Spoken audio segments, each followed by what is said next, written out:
যারা শেষ রাতে উঠে আল্লাহর ইবাদত করে, আল্লাহ পাক রব্বুল আলামিন তাদের জন্য জান্নাতের ঘোষণা দিয়েছেন, বলেন সুবহানাল্লাহ।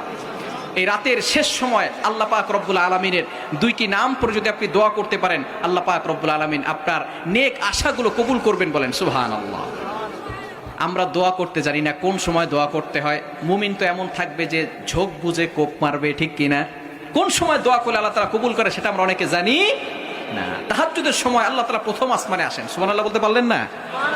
আল্লাহ পাক রব্বুল আলামিন প্রথম আসমানে এসে বান্দাদেরকে ডাকতে থাকেন। পবিত্র কোরআনুল কারীমের ভিতরে আল্লাহ পাক রব্বুল আলামিন জানিয়ে দিয়েছেন, হাদিসের ভিতরে রয়েছে, বুখারী শরীফের 1145 নম্বর হাদিস, ইয়ানজিলু রাব্বুনাল্লাহু তাআলা, আল্লাহ পাক রব্বুল আলামিন প্রথম আসমানে এসে বান্দাদেরকে ডাকতে থাকে, ও আমার বান্দারা, কার কি লাগবে আমি আল্লাহর কাছে চাও। বান্দা বিপদে পড়ে গেছো, আমি আল্লাহর কাছে সাহায্য চাও, আমি আল্লাহ তাআলা বিপদ থেকে উদ্ধার করে দিব। বান্দা তোমার কি লাগবে, গুনাহ করে ফেলেছো, আমি আল্লাহর কাছে বলো, আমি আল্লাহ তাআলা তোমার পিছনের সকল গুনাহ খাতাগুলো ক্ষমা করে দিব, বলেন সুবহানাল্লাহ। এই সময় আল্লাহ তাআলা প্রথম আসমানে এসে বান্দাদেরকে ডাকে। মুয়াজ্জিন 5 বার বান্দাদেরকে ডাকে, হাইয়া আলাস সালাহ, হাইয়া আলাল ফালাহ, কাম টু দা সাকসেস, সফলতার দিকে আসো, কল্যাণের দিকে আসো। একটা সময় আল্লাহ তাআলা নিজে বান্দাদেরকে ডাকতে থাকে, সেই সময়টা হচ্ছে তাহাজ্জুদের সময়, যখন পশু পাখিগুলো ঘুমিয়ে থাকে, সকল মানুষগুলো ঘুমিয়ে থাকে। এমন সময় যদি আপনি নামাজে দাঁড়ান, আল্লাহ পাক রব্বুল আলামিন শুধু আপনার উপরে খুশি হয় না, আপনার দিকে তাকিয়ে তাকিয়ে আল্লাহ তাআলা মুস্কি হাসি দিতে থাকে। অনেককে হাসাইছেন, এবার আল্লাহকে একটু হাসান, তাহাজ্জুদের নামাজ পড়েন, তাহলে আল্লাহ তাআলার অতি নিকটে চলে যেতে পারবেন। এই সময় আল্লাহ পাক রব্বুল আলামিনের দুটি নাম পড়বেন। আল্লাহ পাক রব্বুল আলামিনের 99টা গুণবাচক নাম আছে, তার ভিতরে দুটি নাম হচ্ছে সবচেয়ে দামি।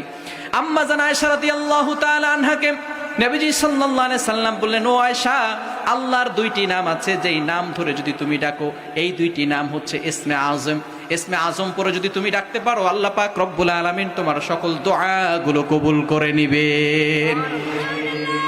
নবীজি সাল্লাল্লাহু আলাইহি সাল্লাম আর ইসমে আজম আয়েশা রাদিয়াল্লাহু তাআলা আনহাকে শিখালেন না। পরবর্তী সময় তিনি যখন দোয়া করতে লাগলেন, তখন বলা শুরু করছেন, ইয়া হাইয়ু ইয়া কাইয়ুম, ইয়া হাইয়ু ইয়া কাইয়ুম, ইয়া হাইয়ু ইয়া কাইয়ুম।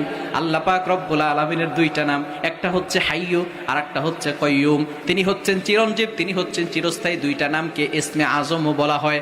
এই দুইটি নাম পরে নবীজি দোয়া করতেছেন। পরবর্তী সময় আম্মা জান আয়েশা বললেন, ইয়া রাসূলুল্লাহ, ইয়া হাবিবাল্লাহ, আপনি আমাকে ইসমে আজমও শিখালেন না, আর আপনিও তো দোয়ার ভিতরে ইসমে আজম পড়লেন না। আপনি দেখি তখনই দোয়া করেন তখন ইয়া হাইয়ু ইয়া কাইয়ুম পড়েন, ইয়া হাইয়ু ইয়া কাইয়ুম পড়েন। নবীজি বললেন, ও আয়েশা, তুমি তো ইসমে আজম শিখে গিয়েছো, আমি যে ইয়া হাইয়ু ইয়া কাইয়ুম পড়েছি এটাই হলো ইসমে আজম। এই দুইটি নাম পড়ে আল্লাহর কাছে দোয়া করলে আল্লাহ পাক রব্বুল আলামিন সকল আশাগুলো কবুল করে নিবে।